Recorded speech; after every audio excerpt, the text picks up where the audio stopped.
론스타가 하나금융지주를 상대로 낸 1조 6천억 원대 손해배상 청구 소송에서 하나금융이 전부 승소했습니다. 론스타와 한국 정부 간 ISD 소송도 우리 정부가 유리해졌다는 평가입니다. 홍남기 경제부총리 겸 기획재정부 장관이 바이오 헬스 분야를 반도체 수준의 기간 산업으로 육성하겠다고 밝혔습니다. 지난번 트럼프 미국 대통령이 대중 무역 협상에 대해 낙관적인 발언을 내놨음에도 오늘 원달러 환율은 또 연고점을 갱신했습니다. 최근 외국인 투자자들이 한진칼의 주식을 거래 사흘 만에 130만 주 이상 사들이고 있습니다. 이례적인 매수세의 원인을 알아봤습니다. 센 뉴스 플러스 잠시 후 뵙겠습니다.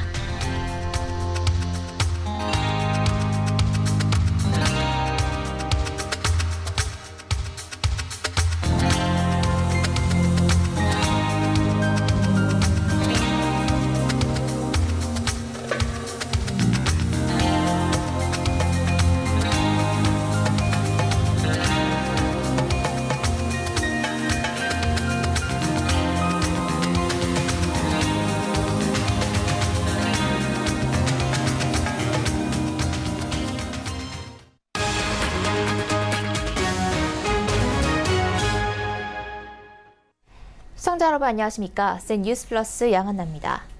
미국계 사모펀드 론스타가 외환은행 매각과 관련해 하나금융지주를 상대로 제기한 14억 430만 달러 규모의 손해배상 청구에서 하나금융이 전부 승소했습니다. 오늘 하나금융은 국제상공회의소 산하 국제중재재판소가 이런 내용의 판정문을 보내왔다고 밝혔습니다. 이하라 기자입니다. 오늘 하나금융지주는 론스타가 제기한 1조 6천억 원대 소송에서 완전 승소했다고 밝혔습니다. 하나금융은 국제상공회의소로부터 이 같은 내용의 최종 판결문을 전달받았다고 밝혔습니다. 하나금융이 이번 소송에서 완전 승소함에 따라 배상금을 물어내지 않아도 됩니다. 또 론스타가 2012년 한국 정부를 상대로 낸 5조 3천억 원 규모의 투자자와 국가 간 ISD 소송에서 정부가 유리한 고지를 점하게 됐습니다. 앞서 론스타는 2016년 8월 국제중재재판소에 하나금융이 외환은행 인수협상 과정에서 금융당국을 빙자해 매각 가격을 낮췄다며 중재를 신청했습니다. 소송 금액은 14억 430만 달러, 원화로 1조 6천억 원에 달합니다. 2003년 8월 외환은행 지분 51%를 사들인 론스타는 2010년 11월 이 지분을 하나금융에 4조 6,888억 원에 파는 계약을 맺었습니다. 하지만 2011년 10월 론스타가 외환카드 주가 조작 혐의로 유죄를 받았고 이에 따라 매각 과정이 지연됐습니다. 이후 론스타는 2012년 1월 7,731억 원이 깎인 3조 9,157억 원에 외환은행을 최종 매각했습니다. 이때 당초 가격대로 팔지 못했다고 소송을 걸었던 겁니다. 서울경제TV 이하라입니다. 홍남기 부총리 겸 기획재정부 장관이 바이오 헬스 산업은 우리가 보유한 정보통신기술과 우수한 의료인력, 병원 등 강점을 살린다면 제2의 반도체와 같은 기간 산업으로 육성할 수 있는 분야라고 밝혔습니다. 홍 부총리는 정부 서울청사에서 주재한 경제활력 대책회의 모두 발언에서 정부는 연구개발과 규제 혁파 지원 등의 역점을 둔 종합적 혁신 방안을 마련해 조속히 발표할 계획이라며 이같이 말했습니다. 바이오 헬스 산업은 앞으로 연평균 5.4%로 빠르게 성장해 2022년까지 세계 시장 규모가 10조 달러에 이를 것으로 예상되는 유망 산업이라는 게 홍 부총리의 설명입니다. 한편 홍 부총리는 오늘 발표된 고용 동향과 관련해 취업자 수가 4월 17만 1,000명 증가해 4개월 연속 목표치인 15만 명을 상회하는 흐름이 이어지고 있다며 핵심 계층인 30, 40대 취업자 수는 감소해 민간 투자 활성화를 위한 일자리 창출이 절실한 상황이라고 평가했습니다. 도널드 트럼프 미국 대통령이 중국과의 무역 협상에 관해 낙관적 발언을 했음에도 불구하고 오늘 오전 원달러 환율은 연고점을 또 경신했습니다. 원달러 환율은 오늘 장중 한때 1,191원 30전까지 올라 어제에 이어 연고점을 다시 썼습니다. 간밤 트럼프 대통령의 미중 무역 협상에 대한 긍정적 발언에 글로벌 위험 회피 심리가 다소 완화했지만 협상이 타결되기까지는 아직 불확실성이 남아있어 변동성 장세 약세가 이어지고 있는 것으로 보입니다. 민경원 우리은행 연구원은 트럼프 대통령의 시장 진정 발언에 힘입은 글로벌 위험 선호 회복에 따라 환율은 소폭 하락할 것이라면서도 환율 상승을 예상한 역외의 묻지마 원화 매도는 현재 진행형이라고 분석했습니다. 오늘 원달러 환율은 0.80점 내린 1188.60전에 마감했습니다. 서울, 경기를 비롯한 전국의 버스 노조가 오늘 새벽 첫 차를 기해 예고했던 파업을 철회 유보하면서 우려했던 전국적인 출근길 버스 대란은 일어나지 않았습니다. 다만 울산은 오늘 오전 8시를 넘겨 가장 늦게 협상을 타결지으면서 출근길 시민들이 불편을 겪었습니다. 출퇴근 이동 인구가 많아 파업에 대한 우려가 컸던 서울, 경기 등 수도권 지역은 파업 돌입을 앞두고 극적으로 협상이 타결돼 버스 운행이 정상적으로 이뤄졌습니다. 서울 버스 노사는 임금 3.6% 인상과 2021년까지 정년 만 61세에서 63세로 단계적 연장, 학자금 등 복지기금 5년 연장 등 조건에 합의했습니다. 경기도 버스 노조도 전날 경기도가 버스 요금을 시내버스 200원, 좌석버스 400원씩 인상하겠다고 발표하자 추가 교섭 필요성이 생겼다며 임단협 조정 기간을 이달 29일로 연장하고 파업을 잠정 유보하기로 해 파국을 피했습니다. 외국인 투자자들이 최근 경영권 분쟁 논란이 일고 있는 한진칼의 주식을 대량으로 사들이고 있습니다. 오늘까지 3일 거래 동안 무려 130만 주를 넘게 순매수했는데요. 어떤 이유에서일까요? 김혜영 기자입니다. 오늘까지 3일간 외국인 투자자가 사들인 한진칼의 주식은 무려 130만 주. 지분율로 따지면 2%가 넘는 이례적인 매수세입니다. 그렇다면 외국인 투자자들이 대량 매수에 나선 속내는 무엇일까? 업계에서는 적대적 M&A를 겨냥한 선취매일 것으로 관측하고 있습니다. 이와 함께 외국계 창구를 이용한 강성구 펀드의 매수세에 대한 분석도 나옵니다. 지분율 15%가 넘어가면 공정거래위원회 기업결합심사를 받아야 하기 때문에 14.96%의 지분을 사들인 강성구 펀드 쪽에서 외국계를 이용한 지분 매입에 나선 것 아니냐는 겁니다. 현재 한진칼은 대내외적으로 경영권 분쟁이 심화되고 있습니다. 우선 내부에서는 남매 간의 갈등이 봉합되지 않았다는 분석이 농후합니다. 오늘 공정위가 재계 동일인 지정을 발표하며 한진칼은 조원태 회장이 동일인의 이름을 올렸지만 한진그룹은 실질적으로는 조 회장을 동일인, 즉 총수로 직접 명시한 동일인 변경 서류는 제출하지 않았습니다.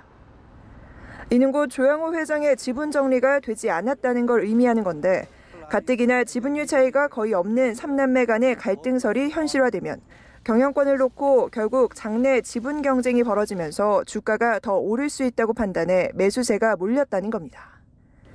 이와 함께 내년 주총을 앞두고 강성구 펀드와의 표싸움이 예상되는 상황에서 캐스팅 보트를 쥐고자 하는 이익 세력에 대한 분석이 나옵니다.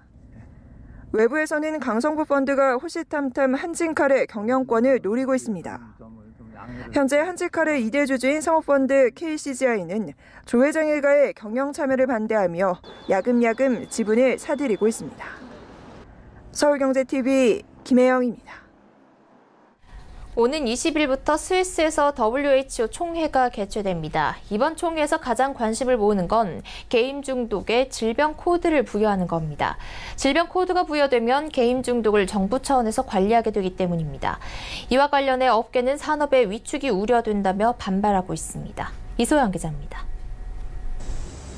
다음 주부터 스위스에서는 WHO 총회가 진행됩니다. 이번 총회 결과가 특히 주목받는 이유가 있습니다. 게임 중독에 질병 코드를 부여하는 사안이 논의되기 때문입니다. 질병 코드가 부여되면 정부가 직접 게임 중독을 관리하게 됩니다. 이덕주 서울대 교수 연구팀이 한국콘텐츠진흥원에 제출한 보고서에 따르면 이와 같은 개정안이 통과될 경우 질병 코드가 적용되는 2023년부터 3년간 국내 게임 산업의 경제적 손실이 최대 11조 원에 달할 전망입니다. 이로 인해 게임업계는 반발하고 있습니다. 특히 한국게임학회 회장을 맡고 있는 위정현 중앙대학교 교수는 게임 중독이 질병이라는 인식이 강해지면 자녀가 게임을 하도록 어느 부모가 놔두겠냐며 개정안이 통과되면 질병 코드 도입 자체를 막을 수는 없지만 도입 시기를 5년 후가 아닌 10년 후로 미룰 필요가 있다고 주장했습니다. 업계가 강한 반발을 하고 있는 가운데 질병 코드 도입이 관련 종목에 미칠 영향은 적을 것으로 보입니다.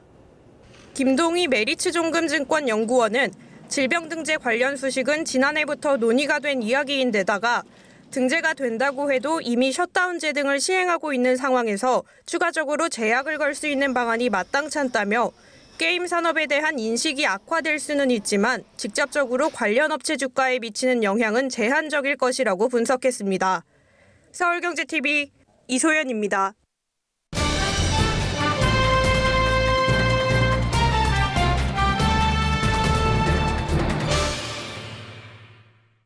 최근 골드바 판매가 2배 넘게 늘어나고 있습니다. 특히 소액 투자자의 문의가 폭증하면서 한 은행에서는 골드바 물량이 부족해 일부 제품의 판매를 중단하는 상황까지 벌어졌습니다.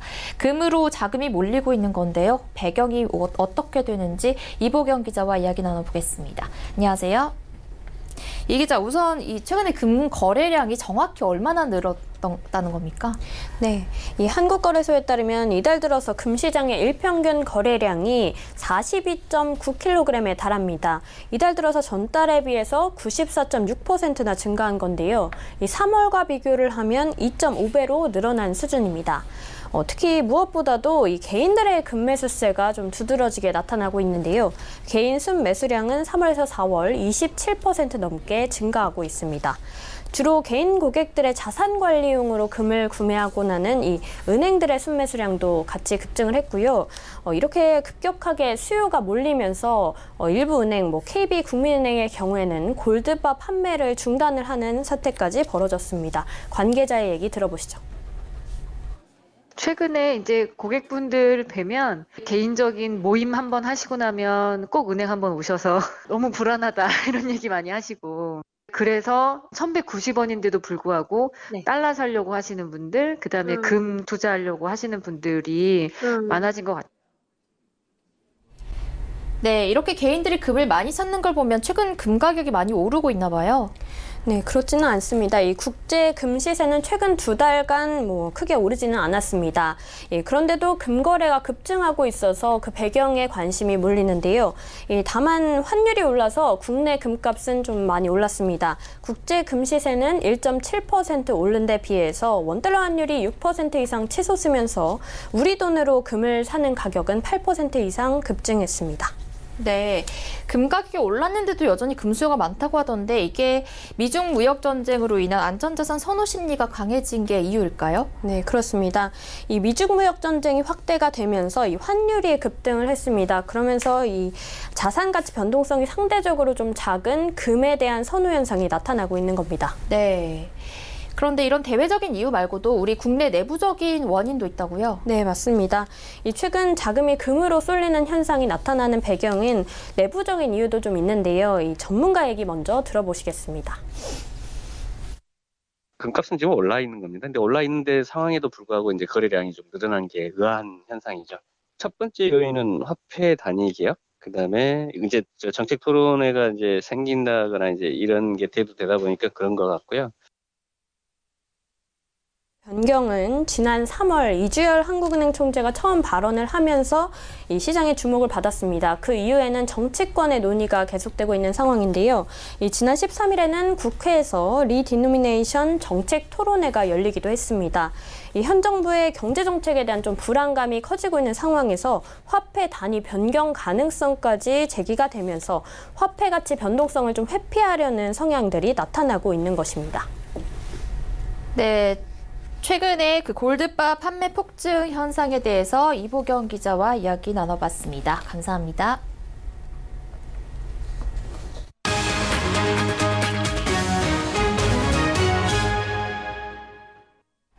공정거래위원회가 2019년 대기업 집단부와 동일인 지정을 발표했습니다. 조원태 한진그룹 회장과 구광무 LG그룹 회장, 박정환 두산그룹 회장 등이 공식적인 대기업 집단 총수 목록에 처음 이름을 올리며 대기업 집단의 세대 교체가 급물살을 타게 됐습니다. 이와 함께 공정위는 자산 총액이 5조 원 이상인 공시대상 기업 집단으로 올해 59곳이 지정됐다고 밝혔습니다. 이는 작년보다 한 곳이 줄어든 것으로 메리츠금융과 한솔, 한진중공업이 빠지고 애경과 다우키움이 신규 편입됐습니다. 또 자산 총액 10조 원 이상인 상호 출자 제한 기업 집단은 작년보다 2곳 많은 35곳으로 카카오와 HDC가 신규 지정됐습니다. 통계청에 따르면 지난달 취업자가 1년 전보다 17만 1,000명 늘었습니다. 석 달 만에 증가폭이 20만 명 아래로 다시 떨어진 겁니다. 이 같은 증가폭은 정부가 올해 목표로 제시한 월 평균 15만 명을 웃도는 수치로 올 들어 취업자 수 증가폭은 4개월 연속 정부 목표치를 넘어서고 있습니다. 그러나 15세 이상 인구 대비 취업자 비율인 고용률은 66.5%를 기록해 1년 전보다 0.1%포인트 떨어졌습니다. 고용률이 60세 이상에서 높아졌지만 30대와 40대, 50대에서 하락한 영향이 컸습니다. 경제활동 인구 대비 실업자 비율인 실업률도 4.4%로 1년 전보다 0.3%포인트 올라 2000년 4월 4.5% 이후 19년 만에 가장 높았습니다. 실업자 수는 124만 5천 명을 기록해 1999년 6월 통계 작성 이래 가장 많았습니다.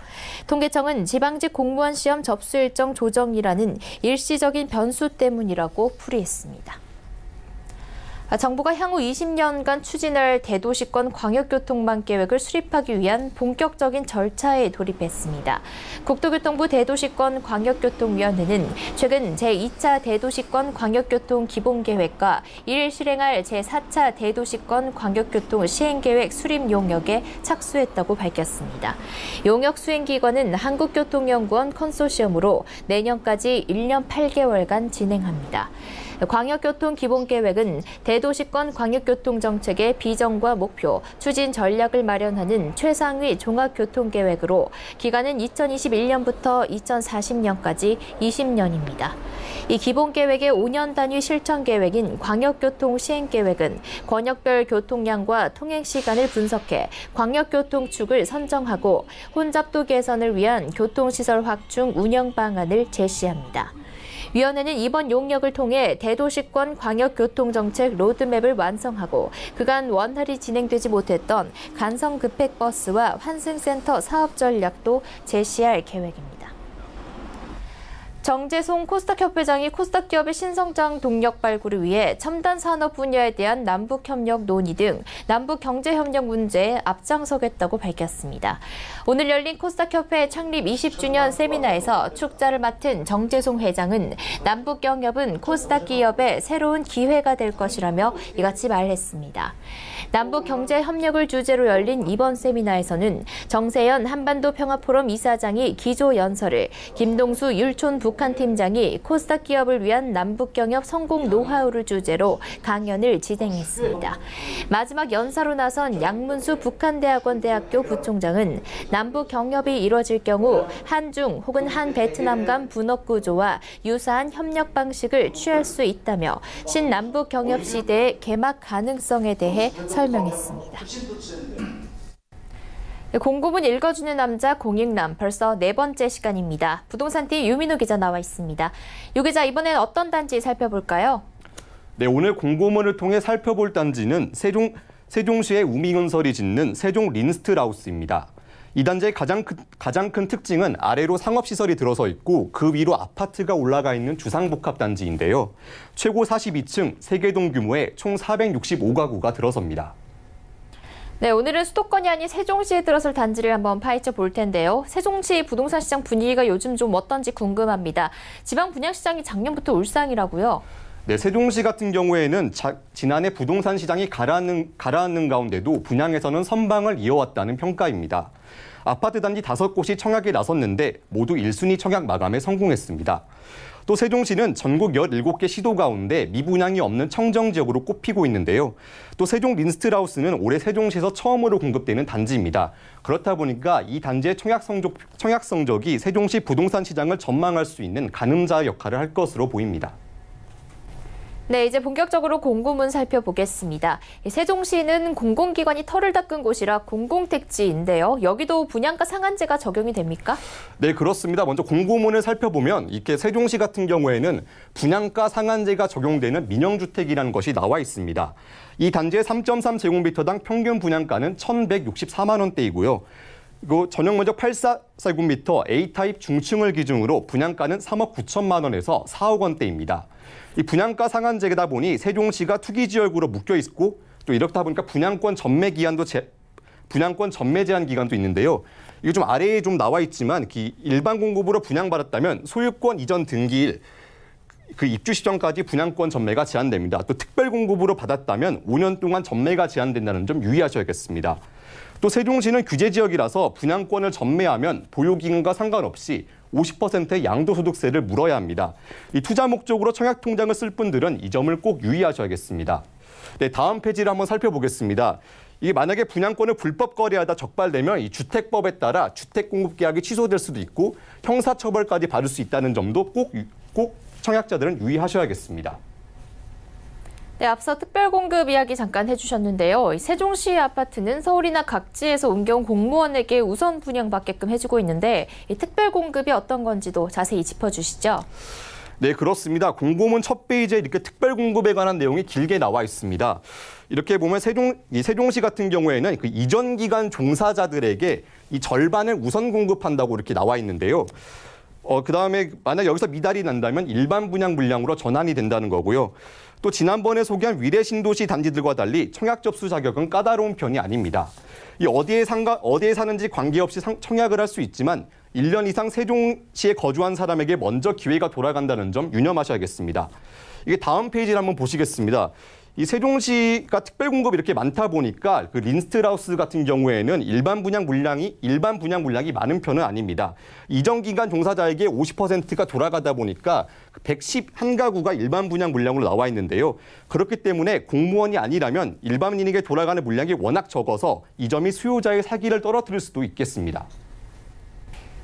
네, 공익남의 강점이죠. 공고문을 통해서 더 세세하게 단지 살펴보겠습니다. 우선 주변에 들어선 정부 청사나 행정기관이 가까워 직주 근접은 확실하다는 걸 알겠는데요. 자녀들의 통학은 좀 어떻습니까? 네, 이 단지의 가장 큰 장점은 단지와 직장이 가깝다는 점입니다. 이렇게 준비하신 지도를 보면 산자부와 고용부, 그다음 교육부 등 행정타운이 단지와 가깝기 때문에 공무원들은 출퇴근이 편리할 것으로 봅니다. 하지만 자녀들 통학 여건은 여전히 물음표입니다. 이렇게 여기 보시면 연양초등학교로 단지의 초등학생들이 배정받을 예정인데 이게 어른 걸음으로는 12분 정도를 걸어야 해서 이때 어린이가 만약에 걷는다고 생각을 하면 20분 정도 걸을 수 있는 거리입니다. 특히 큰 교차로를 2번씩이나 지나야 돼서 부모들은 아이가 학교를 오가는 것에 특히 신경을 곤두세워야 합니다. 또 단지 앞에는 어진중학교와 성남고등학교가 있는데요. 다시 한번 공고문을 살펴보면요. 중학생은 1학군, 고등학생은 세종시 전체를 학군으로 둘 예정이라서 배정 여부에 따라 단지 앞에 있는 학교를 이용할 수 없는 상황이 생길 수도 있습니다.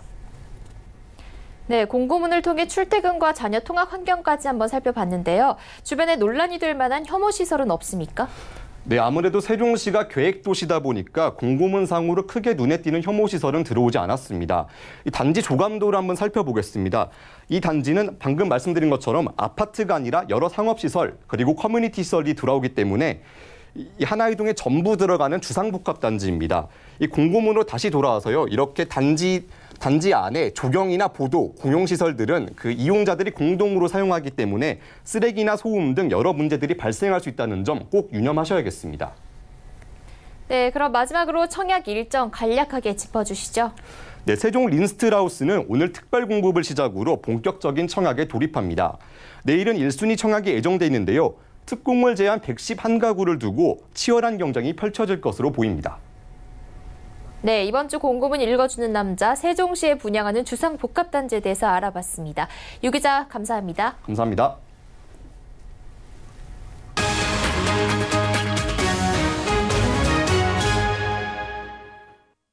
센 뉴스 플러스 여기까지입니다. 시청해주신 여러분 고맙습니다.